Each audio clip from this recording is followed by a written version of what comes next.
Alam mo, ikaw, hindi ka na naman pumunta sa bayan. Naputol yata yung wifi, oh. Hindi ako naka-live selling kanina. Pasensya na, pambayad ko sa utang ko kay Aling Mimi. Mag-load na lang muna kayo. Bukas ako magbabayad. Utang? Na naman? Alak yan, ano? Akin na. Magtubig ka yan na kailangan katawan mo, ha? Walang wifi. Sira pa rin yung gripo sa lababo. Tapos tong bahay hindi pa rin nagagawa. Ano ba naman to? Parang wala nang pinupunta itong paghihirap ko. Joanna, hoy, bumalik ka dito. Balik, babae. Ano, nanunumbat ka na? Ganyan ba kita pinalaki? Pinalaki? Ako hong nagpalaki sa sarili ko. Kahit nga sa inyo lahat ako nagpalaki sa inyo eh. Bastos ka, naririnig mo yung sarili mo.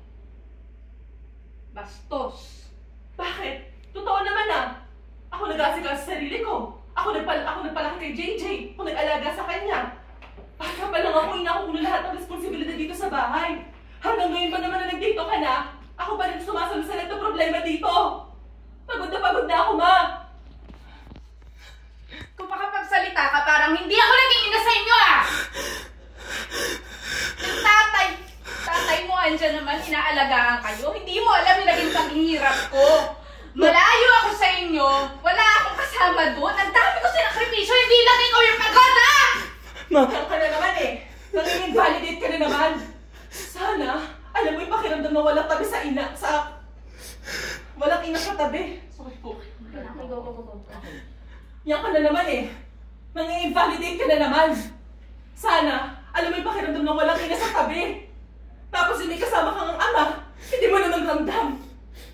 Tsaka yung pag-abroad nyo, hindi ko ho responsibilidad yan. Obligasyon nyo yan dahil anak nyo kami. At sana alam nyo po, na anak nyo rin ako. Wala kang pasasalamat, wala kang utang na loob. Ma! Ha?